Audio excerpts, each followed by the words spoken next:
Hey guys, welcome back to Homesteading Off the Grid. And you watch back here, okay? There is someone or something walking around back here. I've been hearing it, just getting set up for the video. So I want you to get my 6, as I always want you to get my 6. And if you see something, timestamp it and let us know what you think it may or may not be. Yeah, it's like exactly 6 o'clock. Watch back in here. Okay, guys, it's almost Halloween, and this whole veil thing that separates our world from the other, others actually, more than one, is getting very thin. It's thinnest on Halloween, okay? That's when potentially other beings come back and walk the earth for about 3 days before returning. And so we're going to do another reading today from October Nights. We're on October 21st. Now, I've missed a couple, and I'm going to tell you why. I appreciate your concern. Some of you were voicing your concern on the channel. Both of the stories that we missed for October 19 and 20 have been told on this channel already. And so, you know, I've beaten dead horses in the past before, and I just could never get any of them to come back to life. So I've just kind of stopped doing that. I'll find those videos and put them in the October Nights playlist that I've created, that these stories are going in. Yeah, I see it. Watch it. See that? Keep your eyes on it.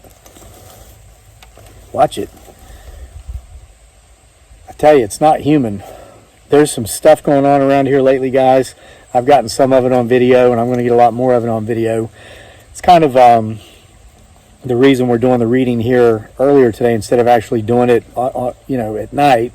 The book's called October Nights. I'm doing it in the afternoon for a couple reasons. I want you to see the sheer beauty of this wonderful October afternoon. It's almost 80 degrees today here in Central Virginia. I like it. I hope the weather stays unseasonably warm.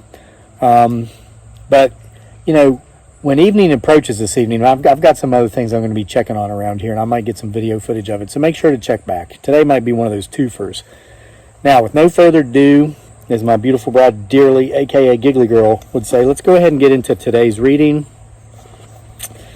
Again, we're on October 21st. Now, guys, keep paying attention here. Today's story is called Jim Brown's Return. You guys remember Jim Brown, right? That pasty pale son of a gun that kind of looks like that creepy kid from Children of the Corn. Remember, we met him a couple weeks ago. He's back again, and this isn't the last time, okay? So pay very close attention. One of my friends recently was out here, and he's been reading this book one story at a time, and he asked him what he thought. He mentioned it was kind of slow. I told him it's a slow burn. With 10 days to go here before Halloween, the pace is going to start picking up, okay? Jim Brown's Return. Here it was, almost October, and I was working on one hell of an anthology that I've been writing off and on for pretty near 7 years. And I got writer's block. Again. Well, no big deal, I thought. Sometimes ideas come to me when I'm being physical. I'd already exercised for the day, but it wasn't too hot out, which is really saying something for Virginia in August, so I figured I'd just go outside and split some firewood.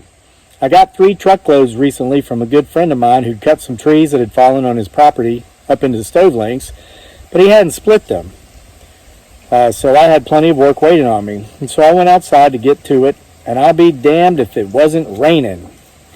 So here I was, suffering from writer's block, unable to come up with a word to write, let alone a whole story, and I couldn't split and stack firewood because it was raining, and I was feeling at a total loss of what to do. So I sat down on the back porch and stared out into the rain, feeling completely defeated, and egads and gads be. And damn my eyes if I didn't look out across the field and see the almost translucent potential spook of spooks, old Jim Brown himself, for the first time in a long while. And he was hanging out under one of my big maple trees to get out of the rain. Jim Brown, I yelled out across the field, you come on up here on the porch and get out of the rain. Jim Brown left that old bicycle of his down there under the tree, and he put that big black hat of his on, and he came walking up to the back porch to join me, and I swear, if he still didn't look just like that creepy kid from that Children of the Corn movie, just like last time I saw him. Where you been, Jim Brown? I said when he stepped on the porch. I shook his hand, and man, was it cold. Felt like ice. He was going to catch his death out in that rain. I guess maybe it was a good thing I was suffering from writer's block after all, or I might not have come out here and seen him and gotten him to a place that was dry. I reckon I've been around, Jim Brown said, sitting in the chair I pulled up for him and put beside mine. A little over here, a little over yonder. Got any more of that purple Gatorade, he asked, and I wasn't surprised. No, I said, but I've got some sweet tea. Want some? Reckon I'll have a glass, he said. I went in the house and brought it right back out to him, making sure to take my wallet off of an end table in our dining room and hide it in the drawer of that table while I was inside. Again, I got those weird vibes off of Jim Brown. Last time he'd been here,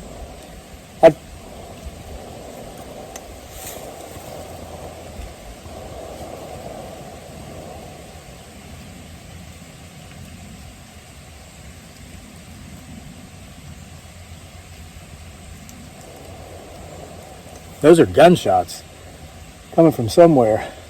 Wonder if maybe somebody out this way is probably seeing some of the stuff I've been seeing around here. Okay, so I put my wallet in the drawer on that table I was inside. Again, I got those weird vibes off of Jim Brown last time he'd been here. I felt like he was planning to knock me over the head and see what he could take from my place.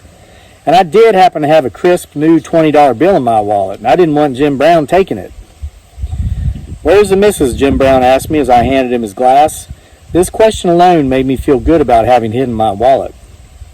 Now, Jim Brown, I said, don't you go trying nothing. I still don't know exactly how I feel about you.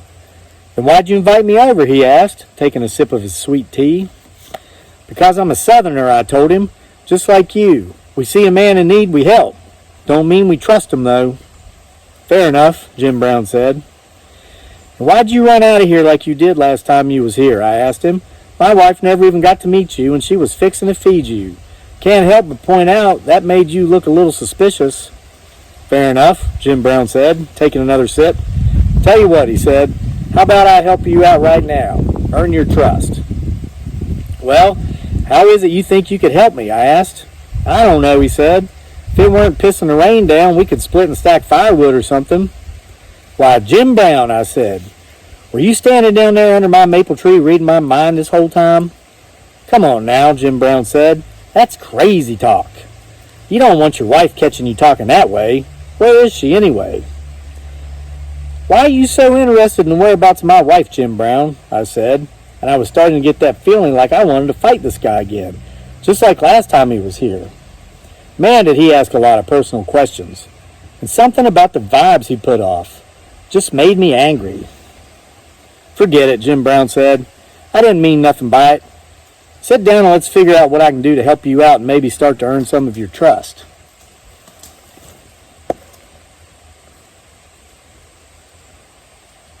Alright, something just threw something at me.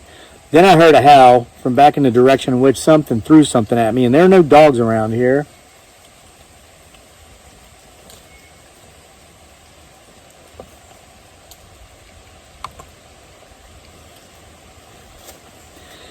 I sat down and I got to figuring, and the first thing I did was tell Jim Brown that I wasn't paying him no money to convince me that my house wasn't haunted, because I already knew it was. We've already covered that ground, Jim Brown said. No need going back to it. Okay, I said, and then we both sat in silence for a right good while. What kind of work do you do anyway, Jim Brown finally asked. I mean, how do you pay your bills? With money, I told him, same as anyone else.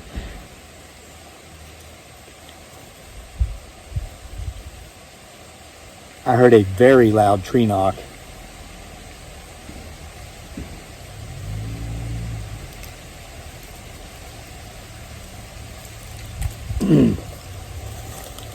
But how do you make your money, he asked. Well, I said, I'm a YouTuber and a writer. A what? He said. A YouTuber. What in tarnation is a YouTuber, he asked. That's it, Jim Brown, I said. What kind of fool you taking me for? You going to try to make me think you don't know what YouTube is? The world's largest platform for self-made videos, and you don't know that the people who make those videos are called YouTubers? Jim Brown, did you come around here trying to pick fights? Nah, sir, he said, and he put both palms of his hands up.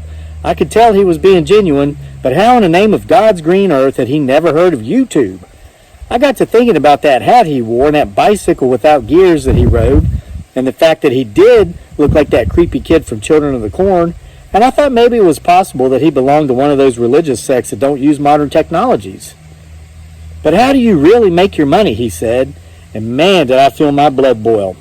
"Doggone it, Jim Brown, that's the same damn thing everyone else says when they ask me what my job is. I tell them I'm a YouTuber and a writer, and then they smile and chuckle and ask me how I really make my money, like I'm living off disability or something, which I'm not. I'm just one of those people in the top 5% of YouTubers and self-publishing authors who are actually good enough at it to support themselves doing it full time. And it took me many years of hard work to get here. So that response just absolutely infuriates me." Okay, Jim Brown said. "Take it easy. I didn't mean to offend. Let's get over this bridge here. Let me help you." "Well, unless you know a good story I could pass on without you coming around with your lawyer down the road and suing me for doing it, I don't know how else you could help me," I said. "A story," Jim Brown said. Then he sank back in his chair a little more, and you could tell the man was thinking. "What kind of story?" "Well," I said, eager for any help I could get out of him, "let me tell you, writer's block sucks. And the terrifying part, you never know how long it's going to last. I've had it last as short as a day, and I've had it last as long as 2 years. I need a scary story, I guess. I'm working on a Halloween anthology. I need 31 scary stories, one for each day of October. They're all going to be compiled together in a book I'm thinking about calling October Nights."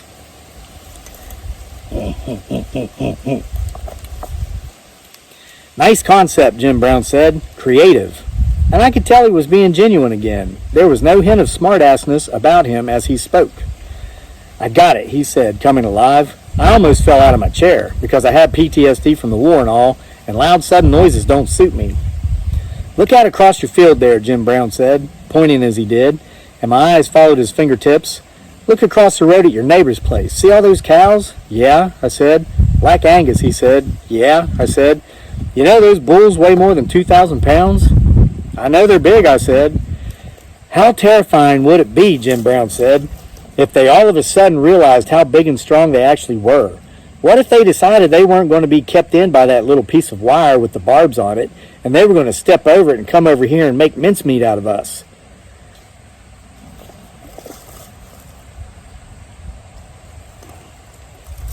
Hearing footsteps. Keep your eyes open for old Jim Brown or any other mysterious visitors might be coming back around to visit us here.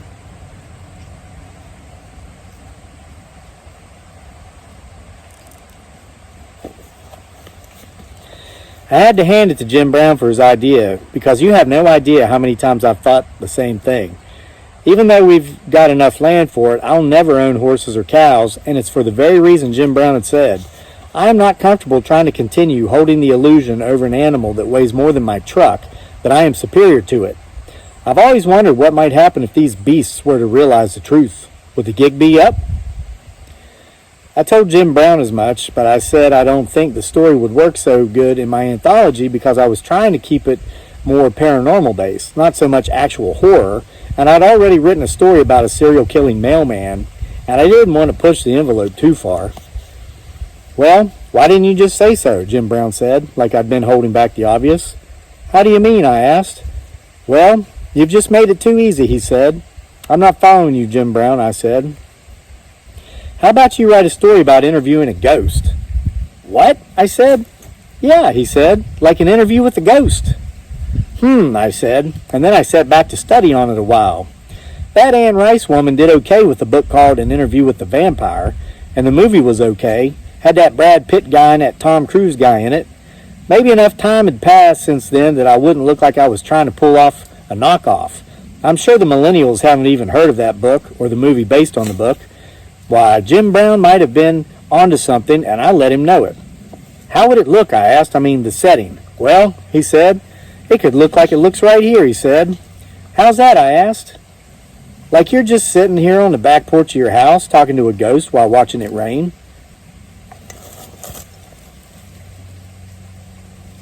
Something's throwing something at me again. That's not very believable, though, Jim Brown, I told him. Why not, he said. This is a very old house. Built in 1903, I said. Yes, he said. We went over this last time I came around. And your point, I said? My point, he said, is just that. It could be that you're interviewing a guy, say, who was one of the original inhabitants of this house, one of the sharecroppers it was built for. That's not half bad, Jim Brown, I said, and I wasn't trying to fluff him. It was true. This house has a long history. Some of it we know, some of it we still don't. And with the way Jim Brown dressed, and with that old black bicycle without gears that he was always riding around on, why, he'd even pass as one of the sharecroppers who lived in this house nearly 120 years ago as of this writing. That might work, I told him. What would we talk about? Well, he said, we could talk about all the stuff you and I've talked about here today. You could just write the story just like it's all taking place, like I'm a ghost of one of the sharecroppers. I said. I looked down, studying on it some more. It seemed doable, but the subject matter seemed boring. I told Jim Brown as much, and I asked him how we could spice it up some. Well, he said, you could always have an interview about how the ghost died in life. That's it, I said, and I slammed my right fist into my left palm. How'd you die, Jim Brown?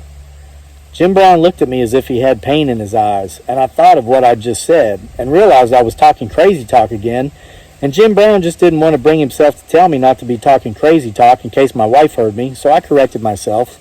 Sorry, Jim Brown, I said. I know that sounded like crazy talk. Okay, let's say if we were to do this story, what would the ghost story be for how he died?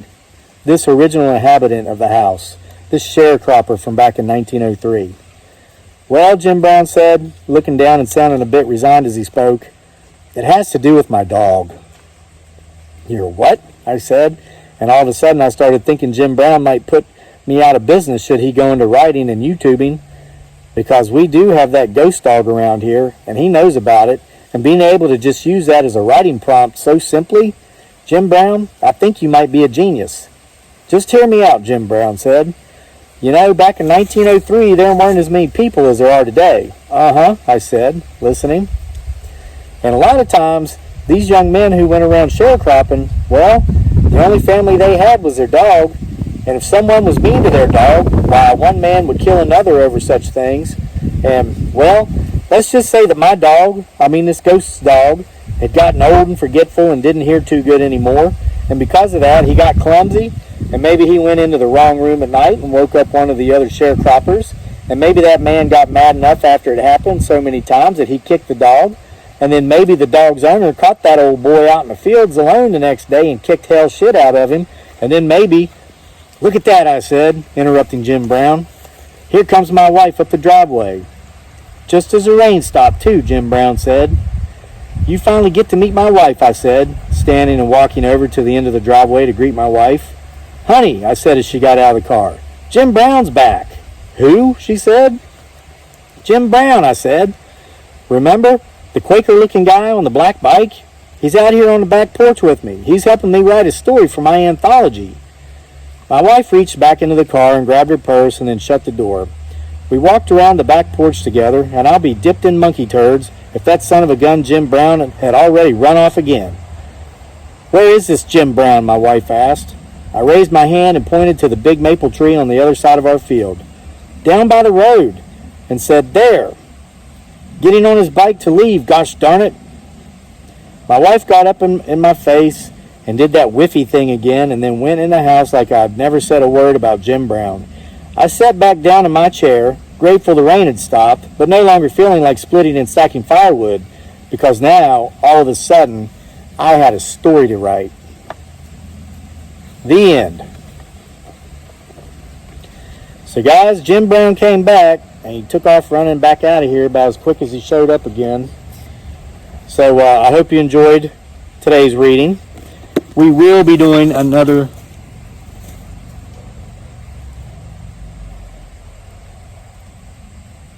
Right, I heard something throwing something at me again. So we definitely will be doing another October Nights reading again tomorrow.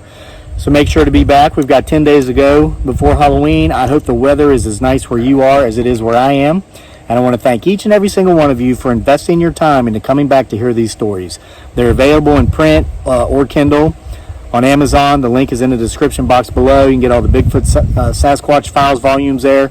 Good stuff. Just an FYI, Volume 5 should be out within about a week. So I want to thank everybody who supports the channel. I want to thank everybody who supports my writing career by buying the books. I do know times are tough right now because of COVID-19. So if you can't afford to buy the book, October Nights, just keep coming back to the channel here and I will read you the stories. See you for more next time.